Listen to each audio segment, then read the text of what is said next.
Okay, it's Thursday and I'm on my way back to pick up the body. There's Pro Strip.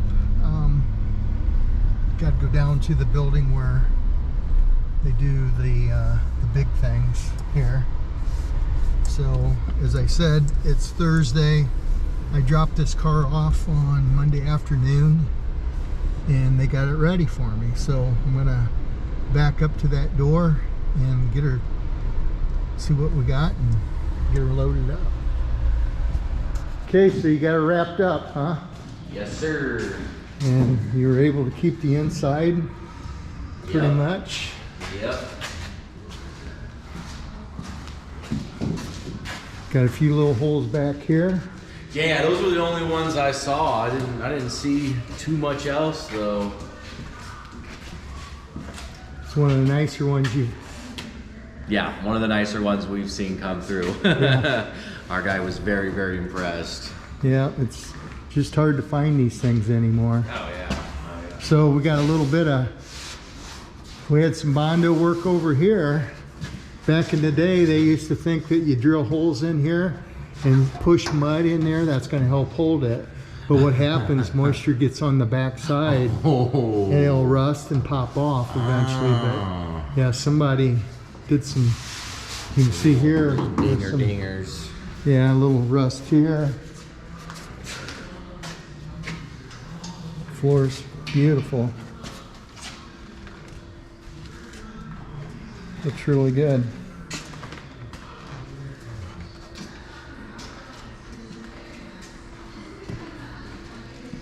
Yeah, he said, he also said to compliment you on the rotisserie here. He said it was one of the easiest ones that he's ever worked with. He was literally standing there just going and moving the whole thing and blasting it. So. And this is all homemade. All homemade, yeah. I made it out of an engine hoist. Okay. Cut them up, but I made this myself. This will get the center.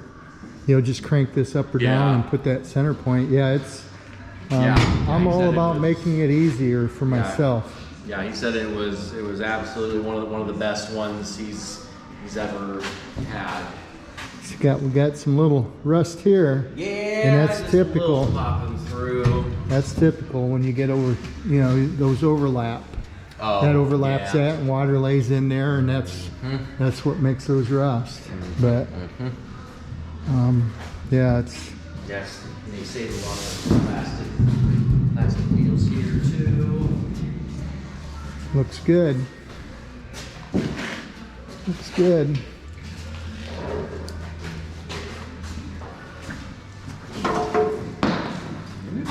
Oh. That's a big old. little souvenir for you. Okay, we'll load her up. Cool. Okay, we got her all loaded up here. Yeah, I about biffed it on that. Strap it in yet. So you've got up at the office there, you've got a lot of parts and stuff that you do other stuff like coating and whatever. When we get done with this strapped up there, you mind running up there and you can show me everything you got? Yeah, and we'll go from there. Yeah, Okay. of course, no problem. Okay, so we're back to the office and Damon's going to show me some of the products that you guys do here, coating or whatever. Yes, sir. So right here we have our Cerakoted Glacier Black, and it's an air cure, 5 days. It has a nice eggshell sheen to it. And what is this material? Is this cast iron? So yeah, yep, that's cast iron. We can do anything really that from metal, plastic, polymers, anything, because this is a air cure. So it'll just after 5 days it'll be rock solid. So how long does that last? So this will last. It all kind of depends on how hard you're running your engine, but we've got a degree resistance of up to 1800 degrees on both of these. So a normal restoration, someone that just, you know, as a hobby or whatever, this would last quite a while. Quite a while, and it would keep the coloring as well. It won't rust.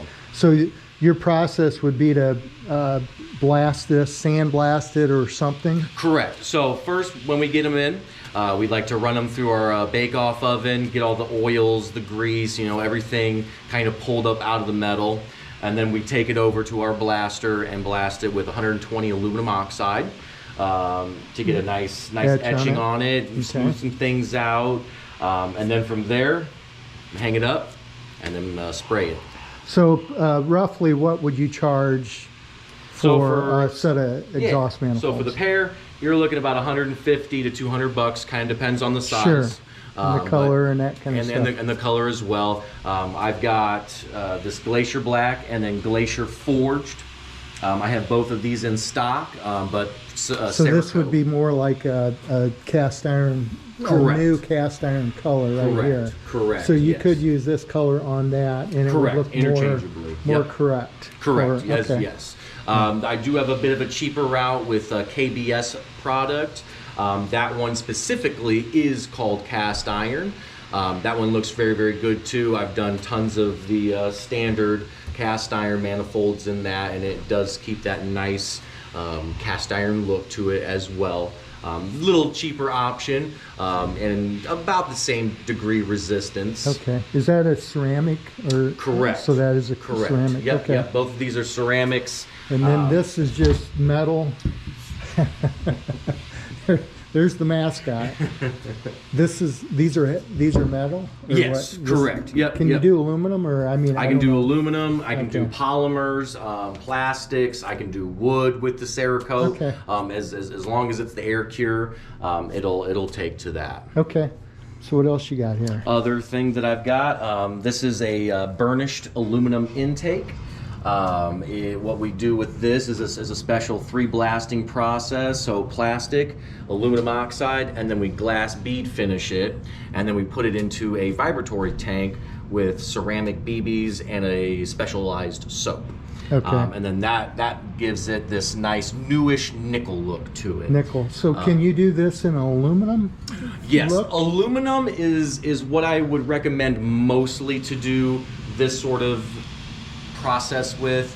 While I can do bronze, brass, and copper, they don't come out looking the best. But if I had an intake or valve covers that are aluminum, you could make them look like new aluminum, or? Yeah, just about. I wouldn't say it makes it like 100%. Straight out of the casting or like polished aluminum, right? But like with this like rougher casting, it definitely gets it to a nice nickel look. Yeah. So like a new nickel, that's about where you get you on that. Okay. And then we also offer powder coating as well. This is an Illusion Blueberry on this motorcycle rim that we did. It's a 2-stage.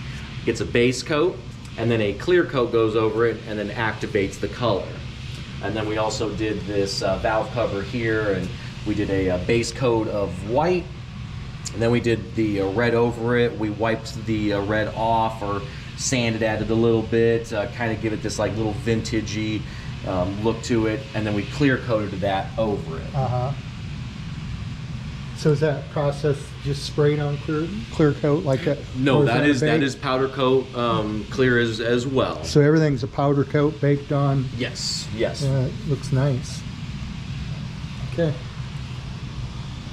All right. So if somebody wants something done, can they ship it to you? They can ship it to us. That's no problem at all. We can take it, from there.